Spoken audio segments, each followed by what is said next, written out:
बच्चों, मैं सुनील कुमार आप सभी का अपने YouTube channel learn and implement maths में स्वागत करता हूं। आप सभी इस चैनल को लाइक करें और सब्सक्राइब करें। हम लोग चैप्टर वास्तविक संख्याएं के प्रश्नावली 1.4 का क्वेश्चन नंबर 1 को पढ़ रहे हैं। इस प्रश्न को आप अपने स्क्रीन पर देख रहे हैं। मैं इस प्रश्न को आपको पढ़कर सुना रहा हूं, साथ ही अभी बताऊंगा कि आखिर हम लोग इस प्रश्न के हल के लिए क्या करेंगे। प्रश्न कह रहा है कि बिना लंबी विभाजन प्रक्रिया किए बताइए कि निम्नलिखित परिमेय संख्याओं के दशमलव प्रसार शांत हैं या अशांत आवर्ती हैं। हमें देखना है कि क्या p तथा q सहअभाज्य संख्याएं हैं, अर्थात क्या p तथा q का HCF 1 है।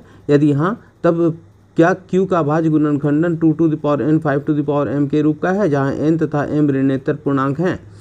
इसमें हम लोग प्रमेय संख्या 1.5, 1.6 तथा 1.7 का प्रयोग करेंगे। इसे बेहतर ढंग से समझने के लिए आइए चलते हैं व्हाइट बोर्ड की तरफ। आप लोगों ने प्रश्नावली 1.4 के प्रश्नों को पढ़ लिया है।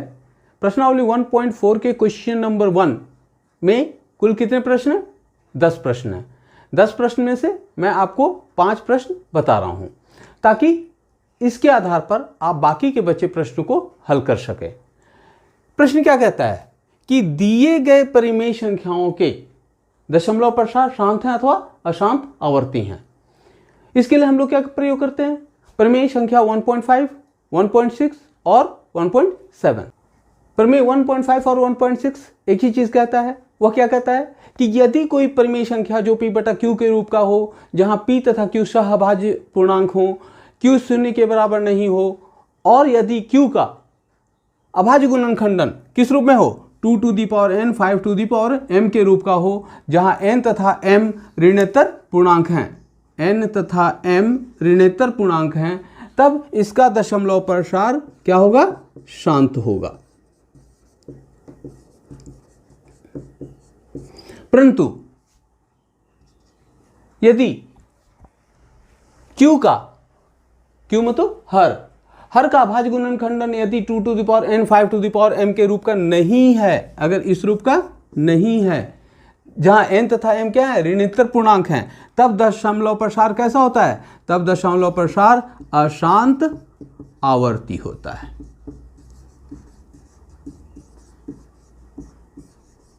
इसके आधार पर हमें करना क्या है? हमें करना यह है कि सबसे पहले हमें यह देखना है कि दी गई परिमेय संख्या का अंश और हर सहअभाज्य पूर्णांक हैं या नहीं है। आइए पहला प्रश्न लेते हैं। पहला प्रश्न क्या कह रहा है? संख्या किस रूप की है? p बटा q के रूप की, जहां p तथा q क्या क्या है? p बराबर 13, q बराबर 3125 है। हम देखेंगे कि क्या 13 और 3125 सहअभाज्य हैं। सहअभाज्य पूर्णांक होने का अर्थ यह है कि HCF of P and Q, HCF of P and Q बराबर 1। तो हमें देखना है कि इन दोनों का HCF क्या 1 है या नहीं है। 13 कैसी संख्या है? 13 क्लियर है कि यह अभाज्य संख्या है, जबकि 3125 कैसी संख्या है? भाज्य संख्या है। हम ये देखेंगे कि क्या 3125 के भाज्य गुणनखंड में 13 है। अगर 13 है तब HCF 1 तो नहीं होगा। और इसके लिए क्या करते हैं? 13 का हम लोग विभाज्यता का नियम लगाते हैं। 13 का विभाज्यता का नियम क्या कहता है कि इकाई के अंक को क्या करते हैं? कितना से गुना करके? 4 से गुना करके, और बचे हुए संख्या में से घटा देते हैं। देखिए कितना हो गया? 312 माइनस 20 292। फिर से क्या करेंगे? 292 में के लिए हम लोग क्या करेंगे? 29 माइनस 2 इंटू 4 मतलब 29 माइनस 8 21। क्लियर है कि 21 13 से विभाजित नहीं है। अतः p तथा q कैसी संख्या हो गई? सहअभाज्य संख्या होंगे, अर्थात ये दोनों पूर्णांक कैसे हो गए? सहअभाज्य पूर्णांक होंगे। HCF ऑफ P और Q क्या हो गया? 1 हो गया। तब ऐसी कंडीशन में क्या करेंगे? इस तरह के कंडीशन में अब हम लोग 3125 का अभाज्य गुणनखंडन करेंगे। कितना से? 5 से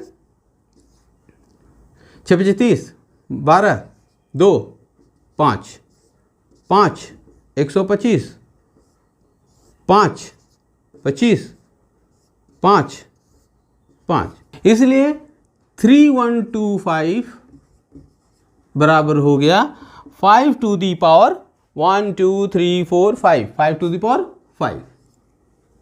ठीक है, जिसे हम लोग क्या लिख सकते हैं 2 to the power 0 5 to the power 5, जो किस रूप का है, जो 2 to the power n 5 to the power m के रूप का है,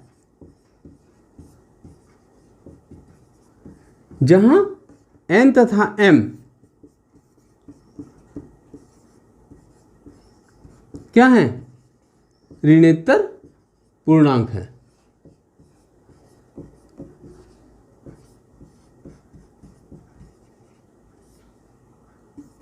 इसलिए 13/3125 13/3125 का दशमलव प्रसार कैसा होगा,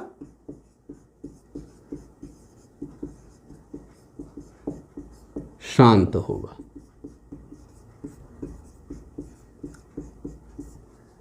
अब हम लोग दूसरी परिमेय संख्या क्वेश्चन नंबर 4 1 का 4 ले रहे हैं। दूसरी परिमेय संख्या क्या है 15/1600। 15 में इकाई के स्थानांक क्या है, क्लियर है 5 है, और 1600 में इकाई के स्थानांक क्या है 0 है, अर्थात ये दोनों किससे विभाजित होंगी 5 से विभाजित हो जाएंगी। 5 से जब विभाजित होंगी तब हम लोग इसको क्या कर सकते हैं, 5 से जब कैंसिल करेंगे तो ये हो जाएगा, 5 से काटेंगे 3 हो जाएगा, मतलब यहाँ 3, और 5 से काटेंगे तो 5 या 15 1 10 5 दूनी 10 और यहाँ 0, तो ये 0 हो गया, तो 3/320। स्पष्ट है कि यहाँ 3 + 2 + 0 5 हो गया, जो 3 से विभाजित नहीं है। तो जब ये 3 से विभाजित नहीं हुआ तो अब 3 एवं 320 मतलब 3 तथा 320 कैसी संख्या हो गई, सह अभाज्य पूर्णांक हो गए। जब ये सह अभाज्य पूर्णांक हो गई तब हमें क्या करना है, अब हमें 320 का अभाज्य गुणनखंडन करना है। शून्य के चलते 5 से भाग देंगे, यहाँ पे इकाई का स्थान पे 0 है, इसलिए 6 × 5 = 64, फिर क्या 2 से कितना बार 32, फिर कितना से 2 से कितना 16, 2 से 8, फिर 2 से 4 बार, फिर 2 से 2, तो क्या हो गया 320 मतलब Q किस रूप में हो गया, Q हो गया 5 × 2 टू दी पावर 1 2 3 4 5 6।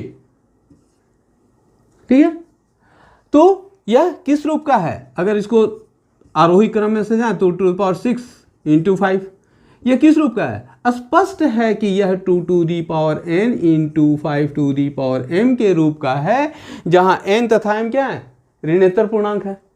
220 का दशमलव प्रसार शांत हो गया।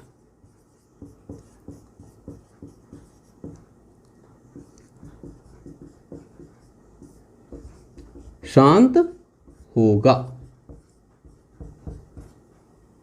ठीक है, अब हम लोग प्रश्न संख्या 1 का 5 ले रहे हैं। प्रश्न संख्या 1 का 5 क्या है 29/343, यह परिमेय संख्या है।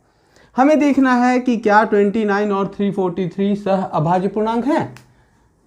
चेक करेंगे, 343 को कितना से भाग देंगे 29 से, एक बार 29 नहीं भाग लगेगा, पूरा पूरा विभाजित नहीं हो रहा है, अतः 29 और 343 कैसी संख्याएं, सह अभाज्य संख्याएं हैं।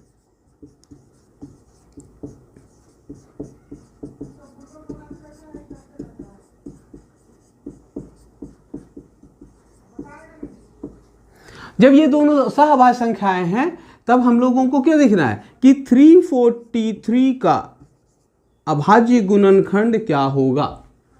देखिए ये 7 से भाग लग रहा है 49 होगा, 7 से भाग लगेगा 7 टाइम्स होगा, मतलब 343 क्या हो गया, बराबर क्या हो गया 7 टू दी पावर 3 हो गया, जो क्लियर है कि 2 to the power n 5 to the power m के रूप का नहीं है, जहां n तथा m ऋणोत्तर पूर्णांक हैं। अतः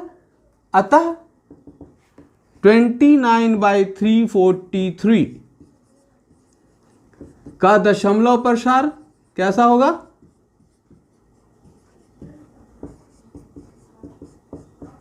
अशांत आवर्ती होगा।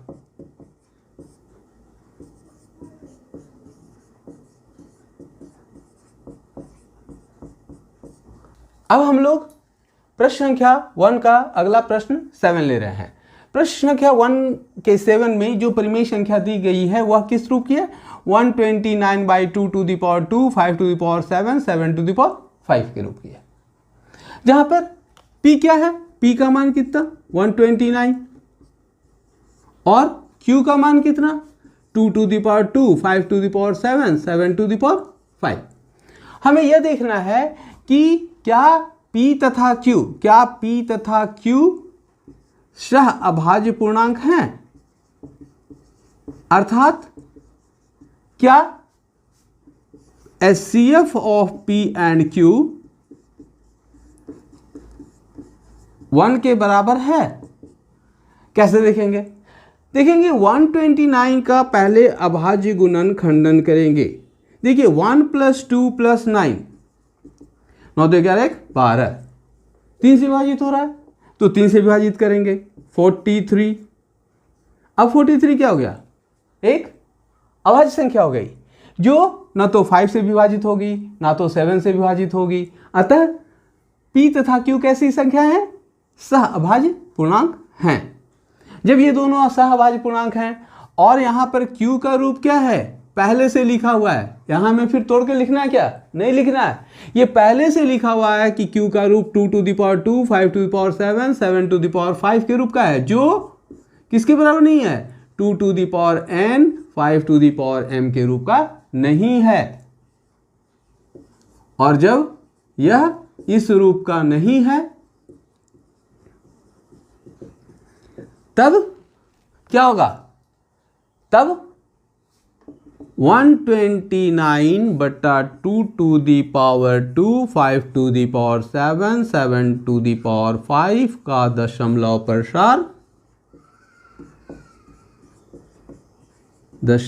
प्रसार कैसा होगा? अशांत आवर्ती होगा।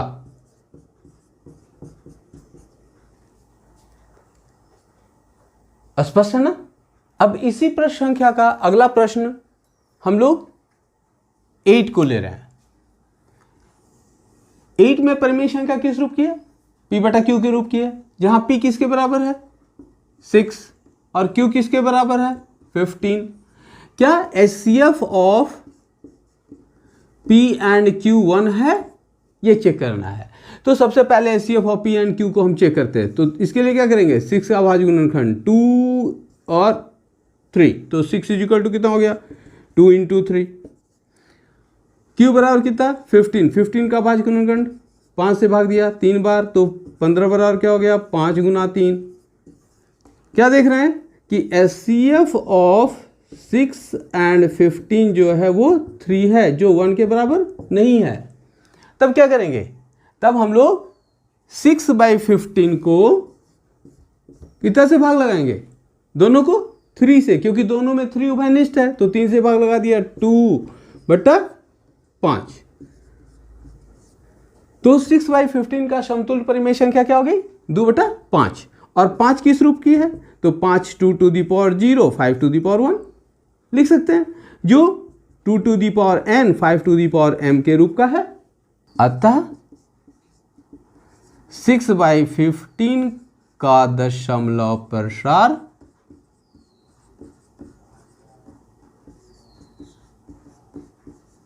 शांत होगा।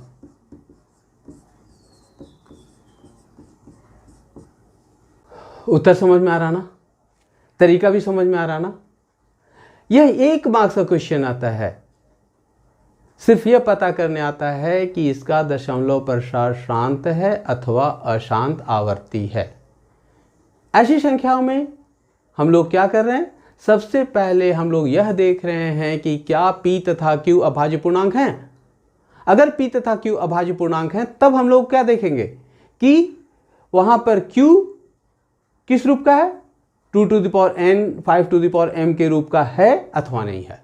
अगर है तो तब वह परिमेय संख्या का दशमलव प्रसार शांत होगा, और अगर नहीं है तो दशमलव प्रसार अशांत आवर्ती होगा। बच्चों, आपको मेरा यह वीडियो कैसा लगा जरूर कमेंट करें। अब मिलेंगे अगले वीडियो में। धन्यवाद।